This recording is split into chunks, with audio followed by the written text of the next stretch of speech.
Hi friends, welcome to my channel.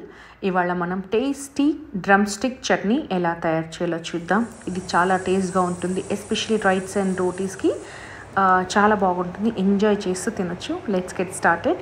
Take 1 kg drum sticks. మనం చక్కగా వాటిని ఫ్రెష్గా క్లీన్ చేసి పెట్టుకోవాలి. వాటిని ఒక 2 inches సైజ్గా కట్ చేసి పెట్టుకోవాలి. కొన్ని పీసెస్ అంటే మొత్తం అన్ని థిక్గా ఉంటేనే బాగుంటాయి, దానిలో కండ ఉంటేనే తినడానికి చాలా టేస్ట్గా ఉంటుంది. ఒక చిన్న బౌల్లో చింతపండుని తీసుకొని హాట్ వాటర్లో సోక్ చేసి పక్కన పెట్టుకోవాలి.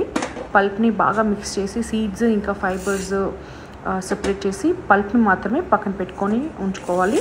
ఒక ప్యాన్లో 2 tablespoons ఆవాలు ఇంకా మెంతులు యాడ్ చేసేసి వాటిని డ్రై రోస్ట్ చేయాలన్నమాట. ఫ్రై చేసి తర్వాత ఫైన్ పౌడర్ లాగా గ్రైండ్ చేసి పక్కన పెట్టుకోవాలి. తర్వాత ప్యాన్లో ఆయిల్ హీట్ చేయాలి. డీప్ ఫ్రై చేసేంత వరకు ఆయిల్ తీసుకోవాలన్నమాట. డ్రమ్ స్టిక్ పీసెస్ని 5 to 6 మినిట్స్లో ఫ్రై చేయాలి. గోల్డెన్ బ్రౌన్ వచ్చేంత వరకు ఉంచొద్దు అనమాట. జస్ట్ లైట్ కుకింగ్ చాలు, ఎందుకంటే టేస్ట్ మారిపోతుంది. ఇట్లా కుక్ చేసి వాటిని పక్కన పెట్టుకోవాలి. మిగిలిన ఆయిల్ ఉంటుంది కదా, అందులో ఆవాలు, జీరా, garlic pods, lot of garlics వేస్తాను నేను యాక్చువల్గా. ఎనీ పికిల్లో యాడ్ చేయాలి. తర్వాత రెడ్ చిల్లీస్, కర్రీ లీవ్స్, తర్వాత ఈ టామరిన్ పల్ప్ ఏదైతే ఉంటుందో దాన్ని కూడా యాడ్ చేసి పక్కన పెట్టుకోవాలి. ఈ మిశ్రమం మిక్స్ అయిన తర్వాత మీడియం ఫ్లేమ్లో 5 minutes కుక్ చేయాలి. ఇందులో దించే ముందు ఈ మిశ్రమం కుక్ అయిన తర్వాత స్టవ్ ఆఫ్ చేసే ముందు హింగ్ అండ్ పసుపు కూడా యాడ్ చేసి ఫ్లేమ్ ఆఫ్ చేయాలి.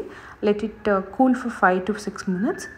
ఇది మిశ్రమం కూల్ అయిన తర్వాత మసాలా పౌడర్ ఏంటంటే ఆవాలు, మెంతుల పౌడర్, చిల్లీ పౌడర్, సాల్ట్ని టేస్ట్కి తగ్గట్టుగా యాడ్ చేసుకోవాలి. టేస్ట్కి తగ్గట్టుగా ఈ ఇంగ్రీడియంట్స్ని కూడా అడ్జస్ట్ చేసుకోవచ్చు. సాల్ట్ అండ్ స్పైస్ లెవెల్స్ని మనం టేస్ట్ చేసి చూసుకోవచ్చు. ఇప్పుడు కుక్ చేసిన డ్రమ్ స్టిక్స్ పీసెస్ ఉన్నాయి కదా, ఈ మసాలాలో యాడ్ చేయాలి. ఈ మిశ్రమం కంప్లీట్గా కూల్ అయిన తర్వాత ఎయిర్ టైట్ డబ్బాలో స్టోర్ చేసుకోండి. ఈ చట్నీ నెక్స్ట్ డే ట్రై చేయండి. మసాలా బాగా డ్రమ్ స్టిక్స్ పీసెస్కి ఇన్ఫ్యూజ్ అయిన తర్వాత టేస్ట్ చాలా బాగుంటుంది. రోటీ అండ్ రైస్ ఎంజాయ్ చేయొచ్చు. మా కిడ్స్కి చాలా నచ్చింది, మీ అందరికి కూడా నచ్చుతుంది. అంతే, రెసిపీ రెడీ. నచ్చితే లైక్ కొట్టండి, షేర్ చేయండి, సబ్స్క్రైబ్ చేయండి. Thank you.